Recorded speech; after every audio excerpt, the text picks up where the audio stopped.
नमस्ते महाराज जी। महाराज जी, श्री गुरु गीता माता और गोविंद जी की अपार कृपा से हमें चौथी कक्षा से ही श्रीमद् भगवत गीता जी को अध्ययन करने का अवसर प्राप्त हुआ। महाराज जी, उनकी कृपा से 4 साल निरंतर अध्ययन फलस्वरूप गीता जी के सभी अध्याय के लगभग सारे श्लोक कंठस्थ हो गए, परंतु उनके अर्थ समझने में अभी हम असमर्थ हैं महाराज जी। कोई बात नहीं, बिल्कुल अर्थ की चिंता मत करो। आप जब एकांत में बैठो तो गीता जी के श्लोकों का उच्चारण किया करो, पाठ किया करो। धीरे धीरे थोड़ा और बौद्धिक विकास जब होगा तो अर्थ समझ में आने लगेगा। आपको गीता जी जितनी कंठस्थ है, कम से कम एक दिन में एक बार तो पाठ हो ही जाना चाहिए, नहीं फिर आगे चलकर भूल जाओगे। रोज पाठ करो और जितना समय मिले नाम जप करो। आगे चल करके श्लोक स्वयं भगवत स्वरूप है, आपको खुद समझा देंगे। जो हृदय में अर्थ प्रकट होता है वो अपने आप भगवान देते हैं, इसलिए नाम जप करते रहो और गीता जी का पाठ करते रहो। धन्यवाद, बहुत छोटे बच्चे हो, पूर्व जन्म में कोई तपस्या रही जो इस जन्म में इस अवस्था में आपको ये भगवत मार्ग मिला। चलते रहो, शाबाश, पीछे मत हटना, गंदे बच्चों का संग मत करना, मोबाइल से गंदी बातें मत देखना और सतमार्ग में चलना, ठीक है। महाराज जी, जो अर्थ हमें समझ आ रहा है उससे भी भिन्न अर्थ होता है। हाँ, एक होता है शब्दार्थ, एक होता है वाच्यार्थ, भावार्थ, एक होता है रहस्यार्थ। जो भजन करने से प्रकट होता है वो रहस्यार्थ प्रकट होता है।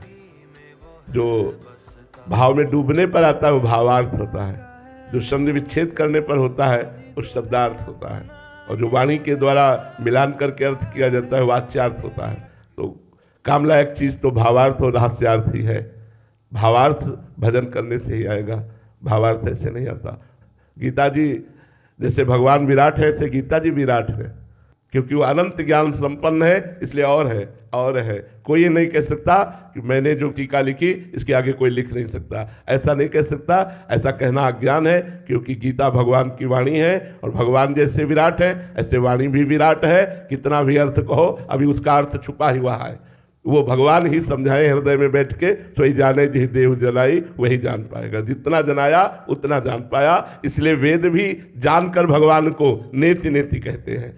ऐसा नहीं, वेद संपूर्ण भगवान का स्वरूप है, किसी ऋषि मुनि का लिखा हुआ नहीं। भगवान श्री कृष्ण द्वैपायन व्यास देव जी ने तो वेद का विभाग किया, लेकिन वेद अपौरुषेय भगवान का स्वरूप है, स्वयं प्रकट है।